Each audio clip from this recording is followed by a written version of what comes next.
Hello friends, स्वागत है आपका एडुटेरिया पे। मैं प्रवीण कुमार आप लोगों का स्वागत करता हूं। मैंने कुछ दिनों पहले रेलवे स्पेशल और जो वनडे एग्ज़ाम हो रहे हैं उनके जुड़े हुए कुछ क्वेश्चंस डालने शुरू किए जो अलग अलग सब्जेक्ट से होंगे। कुछ लोग साइंस से डिमांड कर रहे थे, तो साइंस से मैं डीपली अभी चैप्टर वाइज नहीं शुरू कर पाऊँगा क्योंकि हर सब्जेक्ट के चैप्टर्स। तो मैंने कोशिश किया है कि साइंस के कुछ ऐसे टॉपिक सेलेक्ट करेंगे हम लोग जिस टॉपिक से क्वेश्चन पूछे जाते हैं, उन टॉपिक से जो जो क्वेश्चन पूछे जाते हैं उनको आसानी से पढ़ेंगे और याद कर लेंगे। क्या पूछे जाते हैं उन सारे पॉइंट्स को हम लोग देख लेंगे और फिर उसको अलग अलग बुक में आपके ऑब्जेक्टिव्स मिल जाएंगे, वहाँ पे आप उसको बना लेंगे तो ये याद हो जाएंगे आपको। चलिए, आज मैंने ये एक टॉपिक सेलेक्ट किया है जो साइंस सेक्टर से पूछे जाते हैं, वो है विटामिन। आपको पता होगा कि मानव शरीर को बहुत सारे तत्वों की ज़रूरत होती है जिनमें हम लोग वसा, कार्बोहाइड्रेट, विटामिन, इन सब से क्वेश्चन पूछे जाते हैं। कार्बोहाइड्रेट से भी बहुत क्वेश्चन पूछे जाते हैं, मैं आगे उनको बताऊंगा। फिलहाल मैंने आज का जो चैप्टर सेलेक्ट किया है वो विटामिन सेलेक्ट किया है और इस विटामिन से क्या क्या क्वेश्चन आते हैं उनको हम लोग इस मैप में, या चित्र जो बना हुआ है, ये आंकड़े लिखे हुए, वहाँ पर हम लोग देखेंगे कि क्या क्वेश्चन इससे पूछे जाते हैं। सबसे पहले विटामिन है क्या? तो विटामिन की खोज जो है वो फंक ने की थी और 1911 ईस्वी में की थी। बहुत सारे रेलवे के सेट्स में आपको ये मिल जाएंगे कि इसकी खोज किसने की थी और कब की थी। तो फंक ने विटामिन की खोज की थी और 1911 में की थी। यह वास्तव में एक कार्बनिक यौगिक होता है जिसका मुख्य जो यूज होता है वो मानव के विकास के लिए नहीं बल्कि मानव के रोग प्रतिरोधक क्षमता को बढ़ावा देता है और मानव का जो अंदर का इम्यून सिस्टम है उसको डेवलप करता है। तो इसके लिए ये विटामिन आवश्यक होते हैं। और विटामिन कितने प्रकार के होते हैं तो आप लोग पढ़े होंगे, ए, बी, सी, डी, ई, एफ, ई के। तो विटामिन जो ये हम लोग पढ़ेंगे तो इन्हीं विटामिन को हम लोग जानेंगे कि कैसे, किस नाम से जानते हैं, क्या क्या क्वेश्चन आते हैं। तो सबसे पहले विटामिन से जुड़ी हुई कुछ बेसिक बातें। इसकी खोज फंक ने की 1911 में। यह एक कार्बनिक यौगिक है जो मुख्य रूप से रोग प्रतिरोधक क्षमता को बढ़ावा देता है। इन विटामिन के यूज मानव शरीर में होते हैं अलग अलग तरह से और ये मानव शरीर के अलग अलग अंगों के लिए काम करते हैं, ठीक है। और अलग अलग स्रोतों से हम इन विटामिन को प्राप्त करते हैं। अगर ये विटामिन हमारे शरीर में नहीं होते हैं या कम हो जाते हैं तो कई प्रकार की गंभीर बीमारियां हमारे शरीर को लग सकती हैं, तो उनको भी हम लोग इसके दौरान पढ़ेंगे। उससे पहले विटामिन से एक दो क्वेश्चन जो ऑब्जेक्टिव रूप में पूछे जाते हैं कि कौन से विटामिन जल में घुलनशील है। तो बहुत सिंपल है याद करना कि जल में बी और सी, ठीक है। हम लोग हिस्ट्री में पढ़ते हैं BC, बिफोर क्राइस्ट, तो उसी को याद कर लेना है कि जल में जो घुलनशील है वो कौन सा है, BC है। और जो बच गए वो वसा में घुलनशील होंगे, अर्थात A, D, E और K। ये ऐसे विटामिन है जो वसा में घुलनशील होंगे। तो हम लोग याद कर सकते हैं जल में घुलनशील BC और वसा में घुलनशील A, D, E और K। इसके अलावा इन अलग अलग विटामिन से हम लोग आते हैं। जैसे सबसे पहले आते हैं A के पास। A विटामिन का रासायनिक नाम क्या है, रेटिनॉल, इसका रासायनिक नाम है। B का थायमीन, C का एस्कॉर्बिक एसिड। अब एक साथ ऐसे पढ़ेंगे तो ये याद नहीं होगा, ठीक है, भूल जाएंगे कि हमने किसके लिए क्या पढ़ा था। थोड़ा सा इसमें शॉर्ट ट्रिक अपनाएं। रेटिनॉल R बनाएंगे, थायमीन T और एस्कॉर्बिक एसिड S, तो ये हो गया RTS, ठीक है। याद रखेंगे दोस्तों, विटामिन में शुरुआती 3 विटामिन कौन है, RTS। अब आ जाते हैं नीचे। D है कैल्सीफेरॉल, K, E में टेकोफेरॉल, इस दोनों में रॉल लगा हुआ है, फेरॉल, इसमें भी फेरॉल, और ये टेको है तो T ले लेंगे, यहाँ कैल्सी है तो K ले लेंगे। और फिलोक्विनोन है तो ये F ले लेंगे, तो ये क्या हो गया, KTF। तो हमारे पास दो शब्द मिले 3-3 ग्रुप के। हम लोग इसको आसानी से लिख सकते हैं, यहाँ साइड में हम लोग लिख लेते हैं इसको ताकि याद कर सकें। RTS और हमारे पास दूसरा जो मिला है KTF। अब इसी को याद करना, ये शुरू के 3 विटामिन के रासायनिक नाम है, ये लास्ट के 3 विटामिन के रासायनिक नाम है। RT से हो गया, R से हो गया रेटिनॉल, T से हो गया थायमीन, S से हो गया एस्कॉर्बिक एसिड, K से हो गया कैल्सीफेरॉल, T से हो गया टेकोफेरॉल और F से हो गया फिलोक्विनिन, ठीक है। तो फिलोक्विनोन जो है वो K का हो गया। इस तरह से हमने यहाँ 6 विटामिन के रासायनिक नाम याद कर लिए। अब इन विटामिन की कमी से मानव शरीर में कौन से रोग होते हैं, इससे भी कई क्वेश्चन आ जाते हैं। यहाँ पे जो हमने वही रोग लिखे हैं जिनसे क्वेश्चन पूछे जाते हैं।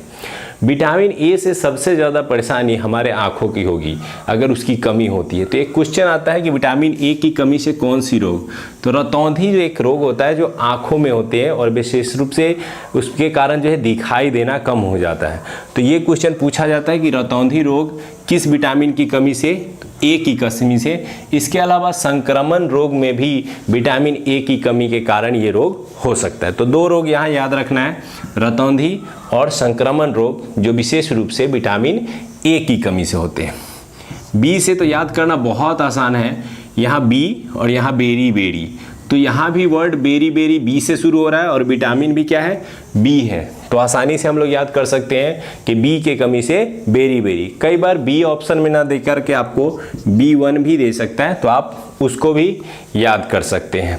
ठीक है, आ जाइए सी में आते हैं। सी क्या होता है, ये स्कॉर्बी रोग से होता है जुड़ा हुआ और मसूरे से संबंधी। ये दांत और मसूरे से जुड़े हुए जो रोग होते हैं वो विशेष रूप से सी विटामिन की कमी से होते हैं। तो आसानी से याद हो सकता है, सी की कमी से स्कर्वी एवं मसूरे संबंधी रोग होते हैं। डी के कमी से होता है रिकेट्स रोग। यह स्पेशली बच्चों में होता है, बच्चों की हड्डियां कमज़ोर हो जाती हैं, उनके मांसपेशी कमज़ोर होने लगते हैं और वो एकदम सूखे से बच्चे हो जाते हैं। उसी रोग को कहा जाता है रिकेट्स रोग। ये कई बार ये भी पूछ दिया जाता है रिकेट्स रोग किनको होता है, तो बच्चों को होता है और यह विटामिन डी के कमी से होता है। ई के कमी से क्या होता है, प्रजनन क्षमता में कमी आती है, जैसे पुरुषों में नपुंसकता का बढ़ जाना, महिलाओं में बांझपन का आना, ये जो है विटामिन ई की कमी से होता है। यानी जो जननांग संबंधी जो रोग होते हैं वो स्पेशली विटामिन ई के कमी से आते हैं। ठीक है, आ जाते हैं लास्ट विटामिन के। ये तो बहुत सारे एग्जाम में पूछे गए हैं, रेलवे का तो ये फेवरेट रहा है कि विटामिन के की कमी से क्या होता है, रक्त का थक्का नहीं बनता। रक्त का थक्का बनने का मतलब है कि जब हमारे शरीर में कहीं पे कट मार्क्स होता है तो ब्लड निकलना शुरू होता है और ये ब्लड निकल करके बाहर आकर के जम जाते हैं। तो जब ये विटामिन के की कमी होगी शरीर में तो ये बाहर आने वाले ब्लड्स नहीं जमेंगे। ये विशेष रूप से विटामिन के की कमी से होते हैं। तो ये हमने देखा कि किन विटामिन की कमी से कौन से रोग होते हैं। आसानी से याद कर सकते हैं, ए की कमी से रतौंधी, बी की कमी से बेरी बेरी, सी की कमी से जो है स्कर्वी रोग हो जाएंगे, डी की कमी से रिकेट्स हो जाएंगे, ई के कमी से जो है बांझपन और नपुंसकता जैसी बीमारियां होंगी और के की कमी से जो है हम लोग देख सकते हैं कि रक्त का थक्का नहीं बनता, यानी रक्त जो है नहीं जमता है। अब आते हैं हम लोग दूसरी ओर, देखते हैं कि इन विटामिन को शरीर में बढ़ाने के लिए हम किन स्रोतों का उपयोग कर सकते हैं, कहाँ से इस विटामिन को प्राप्त करके हम बचने के उपाय कर सकते हैं, कहाँ से ये विटामिन हम ले सकते हैं। इसमें से हमने वही सेलेक्ट किए हैं, सब में पढ़ना नहीं है क्योंकि दूध, मांस, मछली ये सब ऐसे हैं जहाँ पे विटामिन ऑलमोस्ट होते ही होते हैं। लेकिन जो क्वेश्चन में आता है, जैसे कई बार आएगा कि विटामिन ए का अच्छा स्रोत कौन है, तो अच्छा स्रोत दो होते हैं, एक पपीता होता है, एक गाजर होता है।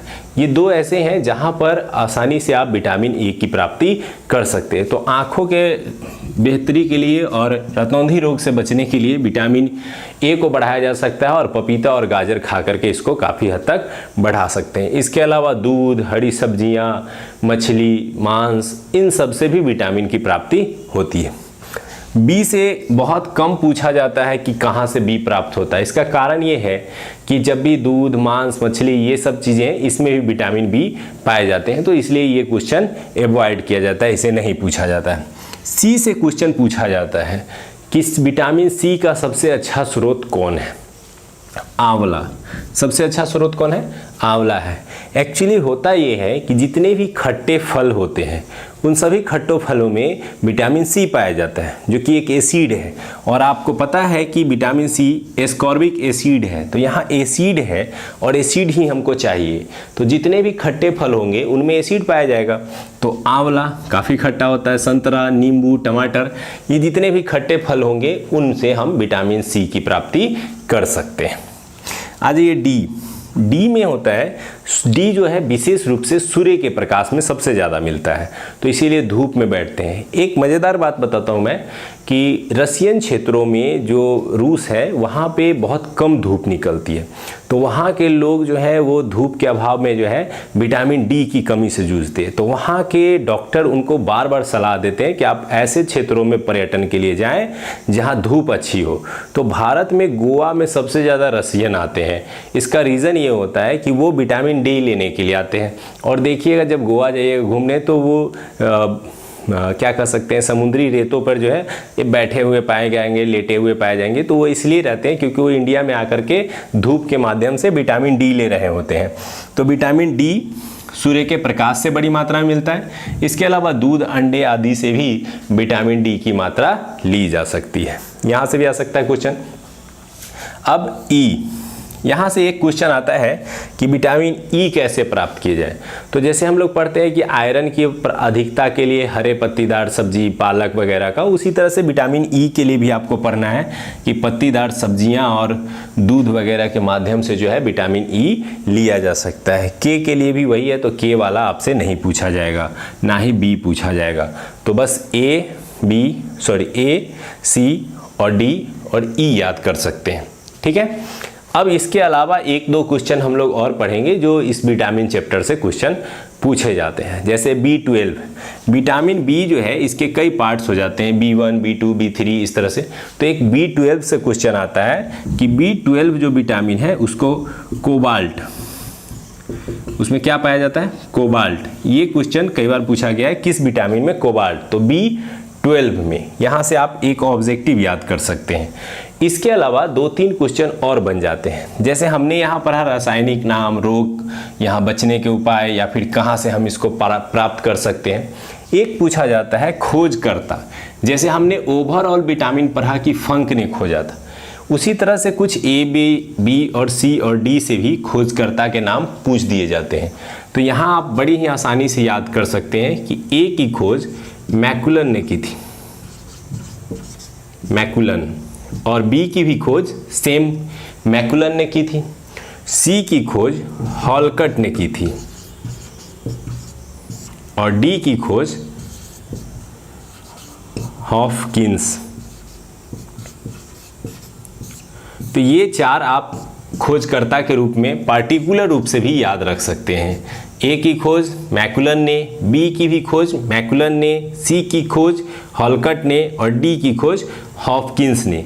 तो विटामिन से जो पूछे जाने वाले महत्वपूर्ण क्वेश्चन है जो स्पेशली अलग अलग ऑब्जेक्टिव रिलेटेड एग्जाम में आ जाते हैं, तो अगर आप इसको अच्छे तरीके से 1 से 2 बार देख लेंगे तो उम्मीद करते हैं कि आपको ये याद हो जाएंगे और फिर विटामिन से जुड़े हुए क्वेश्चन नहीं छूटेंगे। उम्मीद करते हैं कि ये वीडियो आपको पसंद आया होगा और ये जो मैंने जो भी पॉइंट्स बताए वो याद हो चुके होंगे। अगर नहीं याद हुआ है तो दोबारा देखें, इसे याद कर लें, ये मैक्सिमम चांस रहेगा कि कहीं आपके एग्ज़ाम में आ जाए। तो उम्मीद करते हैं अच्छा लगा होगा। चलिए इसी के साथ विदा लेते हैं। अगर ये सब्सक्राइब कर नहीं किया है अगर आपने, तो सब्सक्राइब जरूर कर लें और हमारे वीडियोस को और आगे बढ़ाएं ताकि एडुटेरिया और आपके साथ बना रह सके। चलिए विदा लेते हैं, धन्यवाद।